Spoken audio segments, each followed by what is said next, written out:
We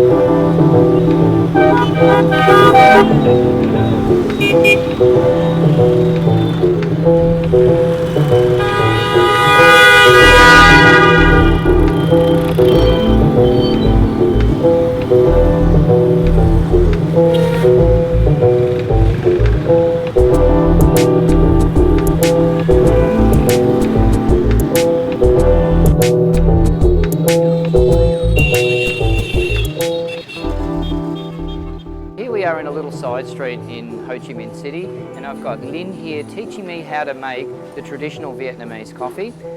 So here we go, Lynn. We're going to do a black and a milk. Yes, that'd be terrific. So two big spoons of coffee, and push the filter into the top. Yeah.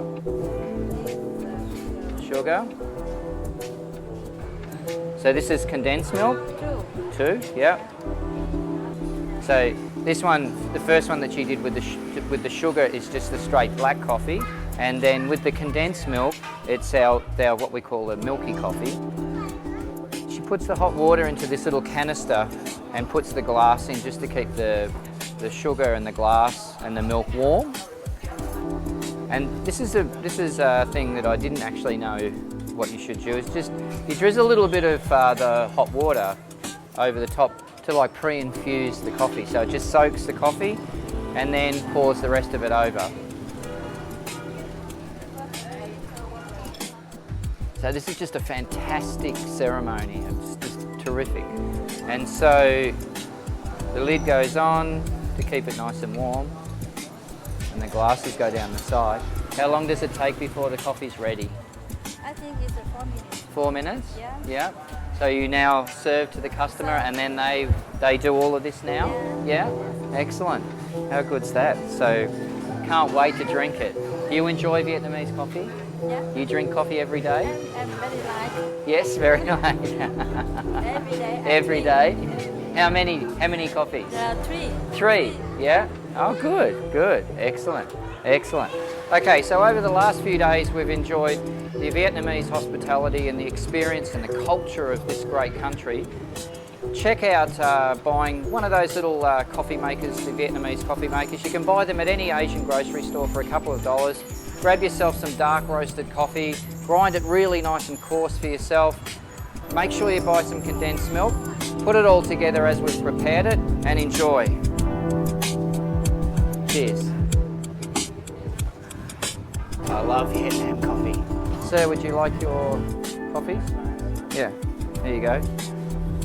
They're $10 each. Sure, I'll fix you up later. Yeah, okay. Thanks for coming to my cafe. Cheers, mate. Have a good day.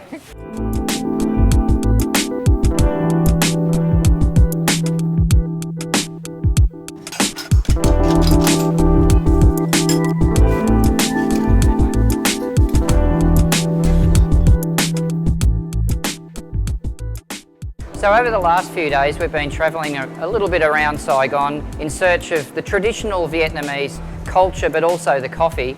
What we've found here is a little gold mine in regards to a cafe called Lucerne. Now this cafe is quite different to the traditional Vietnamese cafes, so let's go upstairs and check it out and see what all the fuss is about.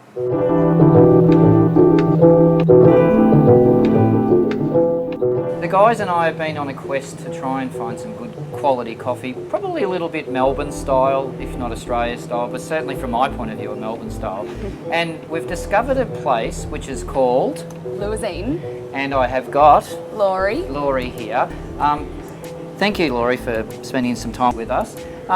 Tell us a little bit about yourself. Obviously you're the manager of this premises, yep. And your background is from Melbourne, is that correct? Melbourne, yep. yes. So tell us your story on how you got to Ho Chi Minh. It was never really a plan, actually. It was a 3-month backpacking holiday. Yep. That I think I must have had a little bit more fun than what I thought I would in 3 months, because it's been over 5 years now that I've been living in Vietnam. Wow. Yeah. So was it the culture of the country that actually drew you here, or what was it?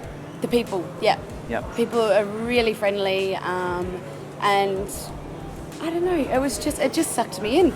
Okay, let's hit the major question here, the coffee offering. Now, who roasts your coffee and who trains your baristas, etc.? Yep. Our coffee is illy. And they do all of the training through our staff as well. So they come in every couple of months and train up the staff. And we have our one barista girl that And also give her a plug. Yeah, Mon. Yes. She's a young girl. She's only 18 and she's Vietnamese. And And right she into loves coffee. it. Yep. Yep, Now, definitely. in regards to this actual establishment, is there anything similar in Ho Chi Minh, do you think? No. No, not at all. So No. if I was to promote your cafe to people of Australia in regards to coming to Ho Chi Minh, where do they have to come? We are losing and we're on 151 Dong Khoi Street. It's hard to find. You've actually got to go through the alleyway and up the stairs. But when you do come here, I guarantee you get a good coffee and a nice cupcake. Congratulations. Thank you very much for spending time Thank with you. us. No problem at all. Thank you.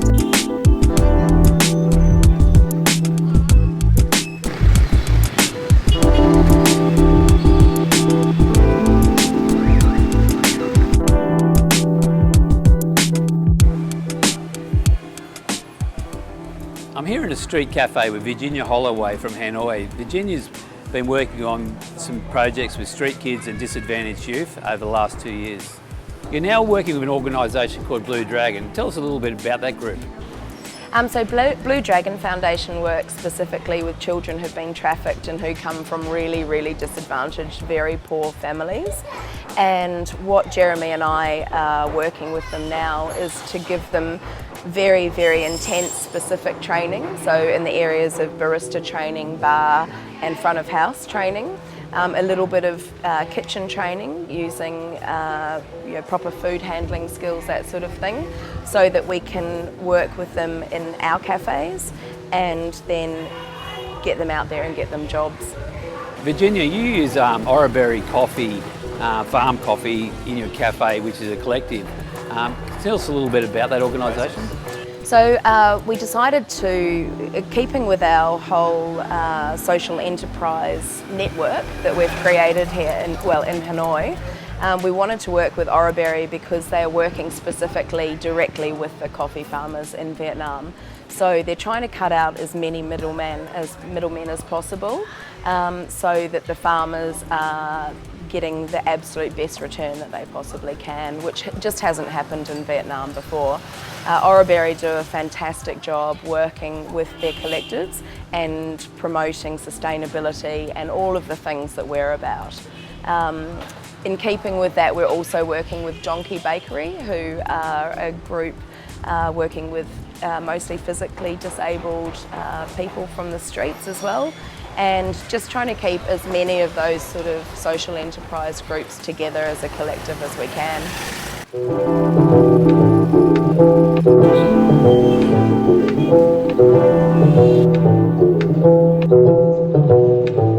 Gosh, Yeah. this is going to refresh us. It's so Yeah. hot here, isn't it? Now, tell me, what a great trip we've had. Fantastic. No, Vietnam's led up to everything we thought it was going to happen. It's a fantastic country. You've enjoyed yourself, Steve? Enjoyed it immensely, and the coffee's been great, and the culture's been fantastic. And do you reckon we look like idiots with these hats on? Or? You think? Oh yes, bring them in. Yes, sir. I mean, look, one of the great things about being here in Vietnam is, I believe, has been the hospitality. I mean, everywhere we've been, everyone's just completely looked after us. I mean, how much better can it get? Not much. Not much better. Not much. Cheers. Okay, cheers, boys. Well done. Thank you, And, Vietnam. thank you, Vietnam. And I know we always say good morning, Vietnam, but sadly to say we're saying goodbye, Vietnam. Goodbye. Cheers. Cheers. Billy, don't be a hero. Come back and make me your wife. And as Billy started to go, she said, keep your pretty head low. And the other thing I think we're missing out on is the cherries aren't red. So we've probably come a bit early again. Have we not, boys? That's like a little railway system. Justin, here we are in Vietnam again, and on about our third trip here. Yes, it is. Actually, it's our fourth trip, I think, Sean, isn't it? Maybe for you. I think I've done 3 trips. Oh, okay. Thank you. Thank you, Vietnam. Cheers. Cheers. Banana nut, nut, nut, nut, nut. Banana nut, nut, nut, nut, nut. Banana nut, nut, nut, na na na na na na na na na na na na.